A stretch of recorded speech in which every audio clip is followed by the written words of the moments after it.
Hello, and welcome to I'm Sick Not Crazy, the podcast that helps you to take control of your own health and healing. My name is Jennifer James, and I'm a licensed and practicing psychotherapist, here to talk about becoming your healthiest self, both physically and psychologically. As a licensed psychotherapist, I encourage you to seek professional mental health treatment for any issues that you may be struggling with. If you think that mental health care is something that doesn't fit into your lifestyle, there is an option available that works on your schedule. This podcast is sponsored by BetterHelp, a mental health care company that offers 4 ways to get in touch with a licensed counselor: video sessions, phone calls, chat, and messaging. BetterHelp is available worldwide. You can access your BetterHelp therapist from every country, and there are counselors who speak a variety of languages. Best of all, BetterHelp offers you the ability to message your counselors day or night and get replies within 24 to 48 hours, and often within just hours or the same day. To get started, please go to my personal link at betterhelp.com/sicknotcrazy, and BetterHelp will get you started on your healthcare journey. Hello, and welcome back to I'm Sick Not Crazy with Jennifer James, marriage and family therapist. Happy New Year! So glad to be talking with you again. Hope that things are going well so far in our brand new year.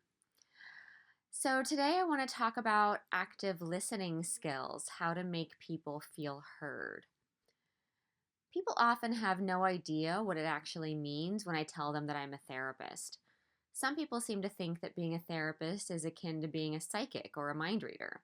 They say, "Oh, are you psychoanalyzing me right now?" Aside from this question being annoying, it shows a clear misunderstanding of how therapy works.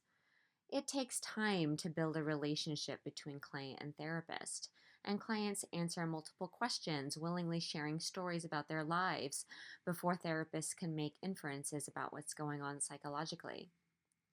Other people seem to think that being a therapist is like being an advice columnist, and that I spend my time telling people what to do. I can understand why they think that. Shows like Dr. Phil and Dr. Laura Schlesinger give the impression that therapists spend all day telling people that they're stupid and how to act right. We definitely don't do that. In fact, one of the basic rules of therapy is to avoid telling people what to do at all costs. Why? Well, one of the reasons is that if people take our advice and it goes horribly wrong, we get blamed. Instead, we help people to weigh their options and look at possible consequences to choices that they make. Even when people specifically ask me to tell them what to do, I usually refuse. They need to learn to make choices for themselves instead of relying on their therapists. When people ask me what a therapist actually does, I usually say, "We listen." The fact is that I'm a professional listener. I spent 2 years getting a master's degree and 5 years as an intern to learn how to listen. I know I've done my job well when a client says, "Thank you. I feel like you really listened and understood me." That sense of being understood is sorely missing from most people's lives.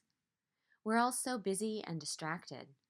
To sit face to face with someone and truly hear what they're saying without judgment seems like an exhausting and time-consuming prospect.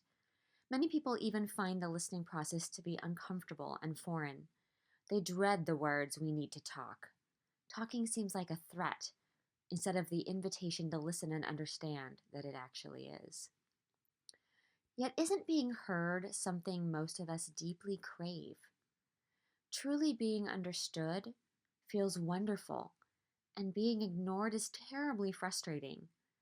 As I write this, I'm having a memory of trying to express a need to an ex-boyfriend while he played on his phone.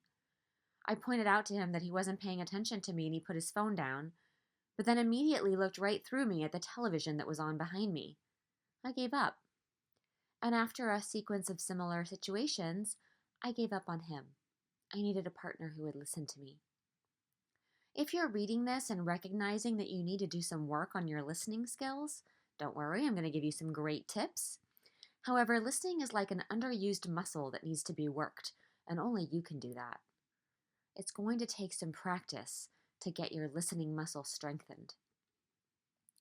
1. Pay attention. This one seems painfully obvious, but it's actually where most people fail. When someone's trying to communicate with you, put your phone away, turn off the television, face the person and make eye contact. When you find your attention drifting, bring it back to the conversation.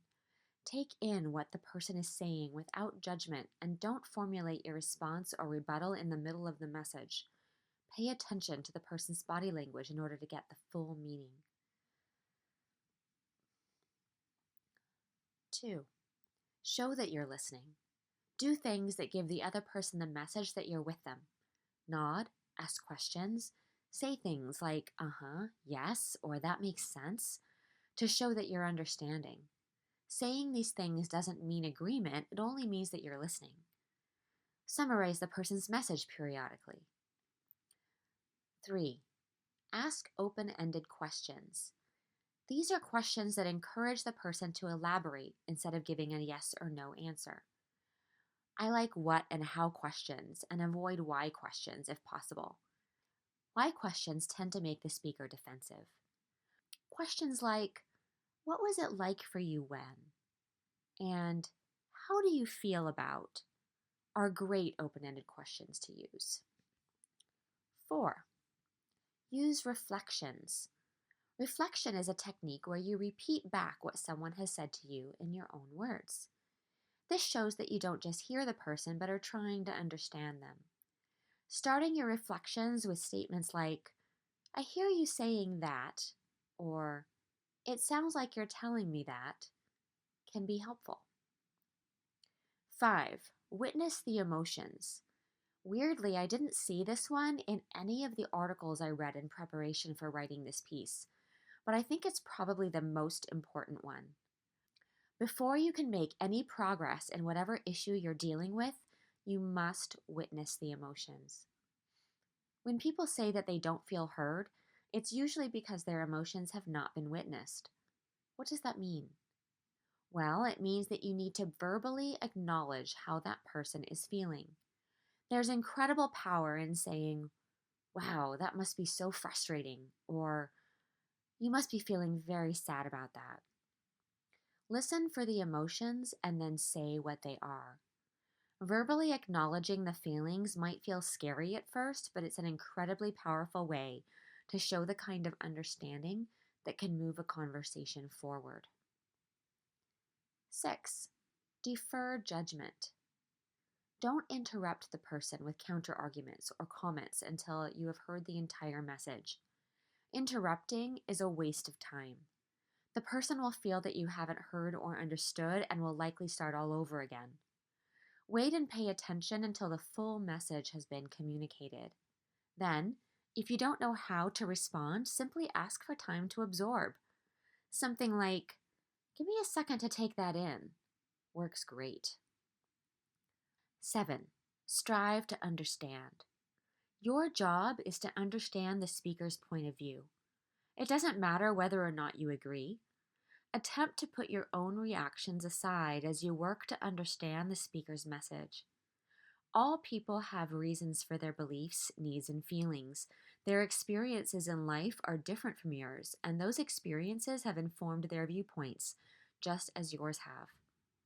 To truly communicate, you must work to understand these different experiences and attitudes. This is hard work, but so very worth it. The more that you can understand different ways of looking at the world, the more well-rounded a person you become. 8. Respond appropriately. Active listening is meant to foster respect and understanding. So when you respond, please assert yourself respectfully. Do not attack or put the other person down. Do not minimize the message. Please remember, this person wouldn't be talking to you if the message wasn't important. This may seem like a lot, but mastering these skills can truly change your life and relationships for the better. And while listening is work, being heard feels wonderful, like eating chocolate. So remember this, when you listen to other people, they are more likely to listen to you. You have to give to get. Thanks so much for listening. So wonderful to be speaking with you again. Hope that you enjoy your week, and I'll talk to you again next week. Take care.